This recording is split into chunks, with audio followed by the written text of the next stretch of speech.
Jérôme, bonsoir. Bonsoir. Fin de saison, je sais que elle s'est pas terminée comme tu le souhaitais, comme tout le monde le souhaitait. Dans un premier temps, des gens à remercier, des choses Déjà, pour faire la synthèse, quand tu te brûles la première fois l'année dernière, que tu recommences en changeant pas grand chose. Malheureusement, tu sais que tu risques de te brûler une deuxième fois et on s'est brûlé. J'en assume les entières responsabilités, c'est pas le problème. Le problème aujourd'hui, c'est que le club il est dévasté. Il faut le reconstruire et ça va être notre tâche avec Luciano et les personnes qui m'entourent de le reconstruire, de repartir à zéro. On verra bien, comme on l'a dit tout à l'heure, si on sera en D1 en Magnus, peu importe. De toute façon, la D1, s'il faut y être, c'est sportivement, c'est la loi du sport, c'est comme ça, il faut s'y plier. Si on doit être en D1, on sera en D1 et puis on fera une équipe pour remonter, parce qu'une chose est sûre, c'est que la place de Gap, elle est pas en D1. La place de Gap, elle est en Magnus. Donc d'une façon comme d'une autre, je ferai tout et je resterai le temps qu'il faudra pour remonter en Magnus et redorer le blason de ce club que j'aime au plus profond de moi. Honnêtement, je pense qu'aujourd'hui, sur mes 13 années ou 14 années de présidence, c'est le plus dur jour, le match le plus dur que j'ai pu voir de ma carrière de président. L'équipe a montré un visage pitoyable sur le premier tiers.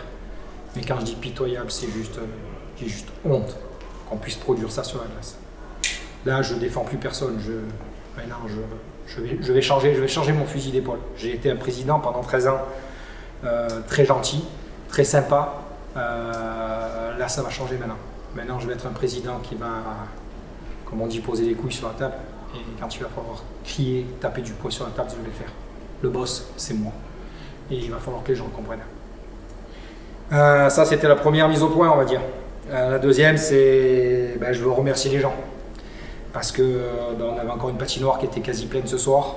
Je veux remercier les supporters qui n'ont jamais failli à venir à la patinoire, à l'Alp Arena. Même dans les plus durs moments. Et Dieu sait que là, ce soir, c'était un dur moment. Ils étaient là, ils ont supporté l'équipe, ils ont chanté. Les spectateurs étaient là aussi, parce qu'il y a les supporters qui connaissent le hockey, et puis il y a les gens qui sont venus voir un match. Ils étaient là aussi, donc vraiment, je veux les remercier. Le deuxième remerciement, il va aux partenaires, parce que les partenaires privés, c'est quasi un tiers de notre budget. On a fini l'objectif, on s'était donné un objectif ambitieux. Cet objectif il a été atteint et l'ensemble des partenaires ont vraiment joué le jeu sur cette année.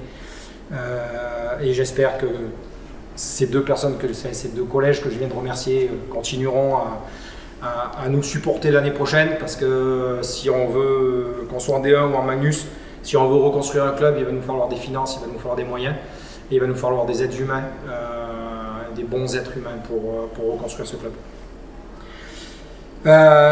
Troisième remerciement, les institutionnels, région, département, ville de Gap, particulièrement monsieur le maire de Gap, avec qui j'ai un relationnel très proche, et qui a mis la main à la poche aujourd'hui pour me permettre de faire les ajustements qu'on a essayé de faire, de me permettre de faire revenir Luciano sur le devant de la scène pour reconstruire ce club.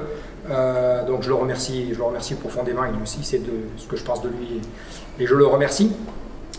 L'autre personne que j'ai peut-être omis de reconnaître dans mon communiqué, mais c'est fait exprès, il y a des choses qu'on ne peut pas toujours écrire et tout ça, je veux remercier les bénévoles. Aujourd'hui, je ne sais pas combien on peut avoir de bénévoles, mais ça tourne à plus de 50, 60, 70 bénévoles. Tu en fais partie, Steph. Donc merci de nous suivre, merci d'être tout le temps là, de nous aider à faire ces matchs. La qualité du spectacle a toujours été au rendez-vous. Et c'est grâce à tous ces bénévoles-là que je remercie du plus profond du cœur. Et c'est ça qui est le plus dur aujourd'hui pour moi. C'est que il y a beaucoup de gens qui aiment ce club. Ça se sent. Et j'ai des gens qui le détestent ou qui ne se battent pas pour ce club. Et ça me merde. Ça me touche au plus profondément. Et dernier remerciement, Ça n'a pas été tous les jours simple. Je suis quelqu'un qui gère un peu tout seul. Je suis chef d'entreprise, j'ai jamais eu de patron. Je fonce et puis après je demande. Donc souvent mes associés me l'ont reproché. Donc là on a commencé à recréer un conseil d'administration, des cellules recrutement et tout ça, cellules commerciales et tout ça. Et on a remis un peu en route un travail collectif. Et ça fait du bien des fois d'être soutenu, même si des fois je ne le dis pas, mais voilà, je voulais aussi remercier mes associés. Derrière, ben voilà, j'avais un autre petit symbole, tu vois, je l'avais écrit, tu vois. Je ne sais pas si vous arrivez à le lire dessus. Si on est en D1, c'est pour remonter. Si jamais on faillit et que malheureusement, pour nous, heureusement pour Dunkerque peut-être, sont champions de France, nous on sera obligé de tomber, mais on se relèvera plus fort. Comptez sur moi, je sais que les gens peuvent compter sur moi, je sais que tous les gens qui bossent avec moi, on va continuer à se lever, à relever la tête pour redonner l'aura que le club des Rapaces de Gap a. Honnêtement, j'espère pas descendre en D1. Parce que descendre en D1, ça va nous amputer d'une bonne partie de budget. Et aujourd'hui, le budget, j'en ai besoin, pas pour le flamber, hein, mais aujourd'hui, on est un des derniers clubs à avoir eu un centre de formation. Ce centre de formation, pour moi, il est central dans le développement de notre club. Encore bravo à nos U20 qui, avec tous les problèmes qu'il y a eu cette année de coach et tout ça, ont échoué sur quasi la plus petite marche. Hein. Ils ont échoué en demi-finale contre Grenoble, mais pas avec les honneurs. Hein. Ils n'ont pas pris des 5-0, 5-0. Donc on peut être fier de ce centre de formation, fier de cette équipe U20 qui nous a fait encore plus vibrer l'année dernière lors de la finale. Il faut se rendre compte que ce que le club a fait, ce qu'on a réussi à faire, en tout cas c'est pas moi, c'est tout ce qu'on a réussi à faire collectivement, devant faire deux guichets fermés lors d'une finale de junior. Ça s'est jamais produit, même en Europe, ça on en parle en Europe. Les gens, ils ont halluciné de ce qui se passait. Et ça montre bien qu'en fait, ce club, il est attaché à la ville. Les gens l'aiment, ce club, et qu'on l'a saccagé. Donc je suis profondément déçu. À l'heure actuelle, les Rapaces n'ont pas leur avenir dans leurs mains, tu l'as dit. Malgré tout, ça va être long, c'est une attente qui peut être longue, puisque c'est quasiment un mois. Et pourtant, ce dénouement, il peut aller très vite. Oui. On sait que les Corsaires de Dunkerque affrontent Strasbourg le premier tour, et potentiellement ils risquent de rencontrer Caen au deuxième tour, en demi-finale. Ça peut aller plus vite. Ça peut aller plus vite. Comment on gère justement dans la reconstruction du club, comment on gère l'éventualité? Est-ce qu'on se projette sur les deux tableaux ou est-ce qu'on est obligé d'attendre la validation de l'un plus que l'autre? Forcément, on se projette sur les deux tableaux. Hein. Forcément, ça fait des mois qu'on travaille sur un nouvel organigramme, sur une nouvelle façon de fonctionner, parce que le club n'était pas pro et on veut vraiment le professionnaliser. Il faut que... oui, aujourd'hui, on a fait deux organigrammes. Il y a un organigramme D1, un organigramme Magnus. Il faut qu'on soit patient. De toute façon, aujourd'hui... les joueurs, de toute façon, il n'y a pas un joueur qui signera aujourd'hui, demain matin, sans savoir si on est en D1 ou en Magnus.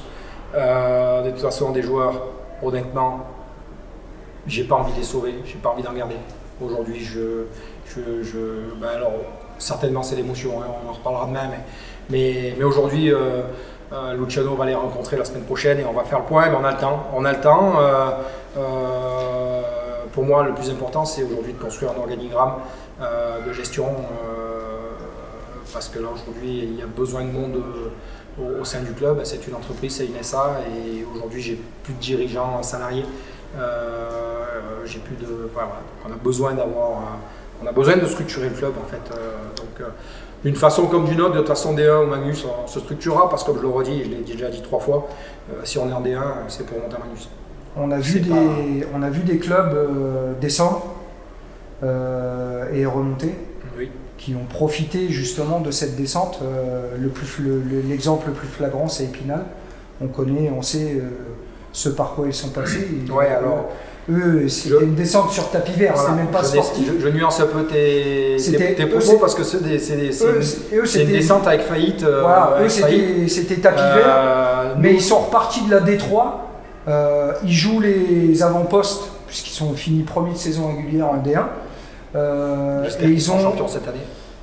Et ils ont travaillé sur la reconstruction en interne. Quel exemple ça peut être ou quelle chose, tout n'est pas forcément transposable d'Épinal à Gap, si on va par là, mais il y a peut-être des choses dans la structuration, dans les choses qui peuvent être prises. Est-ce qu'il y a des aspects qui sont attirants ou c'est des aspects qui sont attirants, je pense qu'on a un point commun avec Épinal, hein, alors il y a d'autres clubs aussi, hein, mais on a des supporters, on a des gens qui aiment le club. À Épinal, je sais que les Épinaliens ils aiment leur club, je sais que les gars pensés ils aiment leur club, la preuve encore avec le spectacle de ce soir. Donc moi je pars du principe qu'avec l'amour de son club, on bouge les montagnes, il n'y a pas de problème. Les montagnes on va les faire bouger. Et on va reconstruire ça. J'attaque avec des réunions avec la ville de Gap dès mercredi. On va rencontrer les joueurs. Mon staff technique va rencontrer les joueurs. On va reconstruire. Moi personnellement, en tant que dirigeant, je suis d'un éternel positivisme, on va dire, et que du coup, plus je suis dans la merde, et plus je suis motivé à en sortir, en fait. Et finalement. Je me suis peut-être endormi moi pendant ces quelques années de glorieuses du club et j'ai peut-être pas été assez attentif à des choses qu'il aurait fallu changer à des moments donnés. Voilà. Donc, après je veux pas rentrer dans le détail parce que je veux pas tirer sur l'ambulance. Les joueurs ils n'ont pas assumé leur statut cette année, ils n'ont pas donné ce qu'on escomptait. S'ils l'ont pas donné, c'est qu'il y a aussi des raisons. On est certainement fautif sur des sujets. Il ne faut pas dire que les joueurs c'était qu'une équipe de bras cassés et que ça avançait pas. C'est que si on l'a pas fait, c'est que ça n'a pas marché. Moi, tout ce que je sais, c'est que j'ai rencontré des cadres l'année dernière qui à un moment donné m'ont dit Jérôme, il faut faire un électrochoc, il faut virer ton coach. Donc je vire mon coach. Mais ça, je l'ai fait 5 fois en 10 mois. Je fais quoi? Je change encore 5 fois de coach pour les 2 prochaines années? Ou je change d'équipe? À un moment donné, il faut tirer les solutions, les enseignements de ce qui se passe. On a tout fait. Je pense que Luciano a bossé dur. J'ai bossé dur avec lui. On bosse dur avec les actionnaires et tout ça pour essayer de. On a tout essayé. Honnêtement, là, je peux pas dire. Écoutez, on descend en D1. Voilà, j'ai été têtu et tout ça. J'ai encore changé 2 fois de coach. On a mis, après Martin Vaz qui est parti, on a mis Speed. Après Speed, on a encore agrémenté avec Mario pour essayer de donner un côté un petit peu plus professionnel parce que Speed était un très bon coach, mais peut-être un peu jeune. Enfin, on a tout essayé, on a rajouté des joueurs, mais on a joué de malchance aussi. Justin Mylan qui est sur 3 points, 4 points en 4 matchs. Paf, il se blesse, 3 semaines ou 4 semaines d'arrêt. Balin Torvat, 2 buts avant la dernière blessure et il a toujours pas rejoué. Voilà, on a joué mais bon après ça fait partie de la loi du sport. Voilà. De toute façon, à un moment donné, moi ce que je sais aussi c'est que dans mon caractère, maintenant j'arrête de regarder derrière, je vais regarder devant et on va reconstruire ce club. Justement l'avenir avec, tu en parlais avec Luciano, j'imagine que c'est pas le seul non plus à être inclus dans ce travail qui va être fait. Quelles doivent être les priorités? Là, les priorités, c'est ma priorité numéro 1 de la semaine prochaine, c'est de trouver un manager. J'ai besoin aujourd'hui d'un manager. Aujourd'hui, j'ai des salariés qui étaient un petit peu laissés tout seuls. En fait, on a besoin d'avoir comme dans toute entreprise, il y a besoin d'avoir un chef d'orchestre. Le chef d'orchestre, ça ne peut pas être le président, parce que le président, il reste que bénévole. Moi, je fais ça que par passion, c'est pas mon job, c'est pas ce qui me rapporte de l'argent, bon, ça m'en coûte, mais en tout cas, c'est pas mon devoir en fait. Mon devoir, c'est de donner des impulsions, donner des discussions, donner des directives, donner une politique, que ce soit commerciale, que ce soit administrative, que ce soit sportive, avec mon staff rapproché. Et derrière, je dois avoir un staff qui doit descendre ces directives et essayer de travailler pour proposer et surtout, aujourd'hui, s'entourer de professionnels. Aujourd'hui, on a besoin de s'entourer de professionnels, de savoir. Je pense que la première pierre qu'on a mise sur le sport avec Luciano, je pense que personne ne me dira qu'on n'a pas un professionnel dans le monde du sport. Donc maintenant, il faut que je trouve la même chose dans le monde administratif, que de façon à ce que mes gars puissent travailler sereinement et avancer dans la bonne direction. Enfin, pour conclure, tu l'évoquais, tu disais que malgré s'il devait y avoir des centres, tu serais là, tu serais présent pour travailler à la remontée, à la reconstruction du club. Tu as même évoqué, peu importe le temps que ça prendrait. Donc ça veut dire que tu vas rester à la présidence. Là, quelle lâcheté j'aurais de partir aujourd'hui. Non, mais c'est même plus la lâcheté. On a pu, j'imagine que toi comme moi... Si je voulais partir et que je voulais arrêter, il fallait que j'arrête il y a 4-5 ans, quand j'ai au dernier titre. Non, mais ce club, je vois sur les réseaux sociaux des gens qui disent qui me taillent et tout ça. C'est normal, quand on a un poste de responsabilité, il faut savoir qu'on a ceux qui nous aiment, on a ceux qui nous détestent, c'est normal. Et je le respecte, je lis un peu les réseaux sociaux parce que de temps en temps, mes enfants les lisent surtout, et quand on touche le papa, forcément, ça fait réagir, et ils m'envoient les copies d'écran en disant regarde ce qu'il a dit, regarde ce qu'il a dit, parce que personnellement je ne suis pas un fan des réseaux sociaux. D'ailleurs, ceux qui veulent critiquer, construire, discuter, vous savez tous où je suis, Dafimoto, Gap, je travaille tous les jours, 6 sur 7, n'hésitez pas, s'il y a un problème quelconque ou quoi que ce soit, moi je suis quelqu'un de terrain, je peux parler avec des gens, il n'y a aucun souci. Donc non, ce club, j'ai donné 13 ans de ma vie à ce club, donc jusqu'à présent j'ai mes enfants qui jouaient, donc ça a aidé tout ça. Mais aujourd'hui, oui, j'aime ça. Donc oui, bien sûr, je vais continuer. Maintenant, ça fait 13 ans, ça use aussi. Donc par contre, je vais continuer. J'ai 2-3 pistes de remplaçants aujourd'hui, mais aujourd'hui, je ne me ferai pas remplacer par une personne qui lève le petit doigt.